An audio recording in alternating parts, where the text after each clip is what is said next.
In many ways, Oklahoma's two largest industries suffer from the same flaw. Both energy and agriculture tend to boom, then bust as global demand rises, then falls.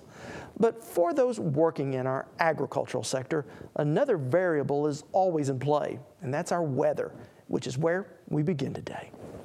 Many Oklahoma wheat farmers began this growing season doubtful they could even make a crop, already having suffered through a year-long drought and the smallest wheat harvest in over 50 years.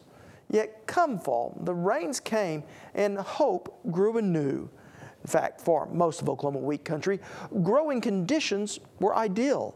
So we sent our Andy Barth out west to catch up with a young farm family we first met in the heat of last year's drought to see what a difference a year can make.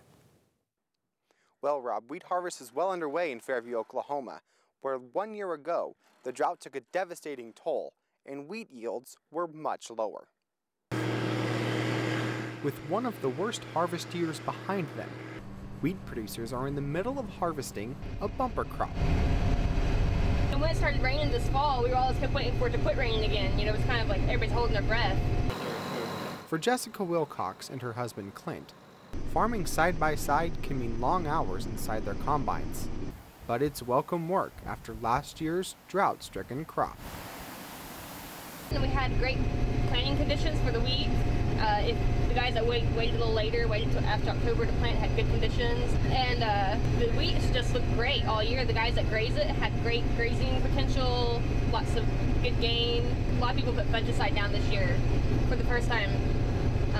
We didn't put any down last year, I don't think. Maybe one or two fields just didn't need it. It didn't rain, so no fungus. And this year, with the wheat being so thick and so good, a lot of people put it on, and we're really glad we did. That's why our straw is so pretty and bright. And with the bright, thick wheat, things are moving much slower. I think I have a picture on my phone from last year, cutting this very same field, and we were doing like 7 miles an hour, 8 miles an hour, because there was nothing to cut. Tell where it's been, where it hadn't been really, it was that bad. And this year I'm going, of course my speed's not exactly right, but 1.9, you know. But every good thing has its downfalls. We bought this header this winter, and man, we're glad we did. With all this downed wheat, the striper header will really pick it up off the ground. Downed wheat, also known as lodging, is caused when wheat grows too fast and too tall to support the weight of the head, making it fall. I'd much rather harvest a good crop that's laying down than a junky crop any day. For Jessica and Clint, this isn't their only job. They own a crop insurance agency that goes hand in hand with their farming life. My farmers know that we farm, and you know, they're always like, what'd you guys do? Well, we did this, but I'm not saying that we did the right thing. But we can help them feel confident in their decisions also.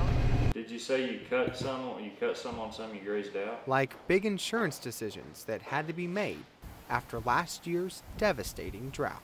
There were a lot of people this past year that bought crop insurance or bought better crop insurance that had never. And hopefully those people continue to see some value in it. Hopefully they realize that you know, we dodged a major bullet here with our weather pattern changing, and that it may not be needed this year. They may have a large premium bill this year and maybe not see anything out of it, but the security it gave them to plant that crop is why they have the crop they have right now. And we all know that next year could be predicted wet and be dry as a bone, just like this year was predicted dry and we had plentiful rains.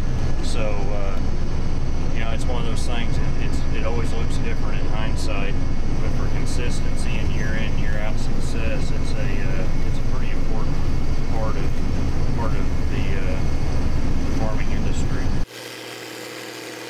Reaping the good with the bad, and the ups and the downs of growing wheat on the plains of Oklahoma. Now, weather has caused some headaches for farmers. A hailstorm hit southwestern Oklahoma on May 19th, which caused 75% damage to some fields. But for the most part, farmers are very pleased with this year's harvest.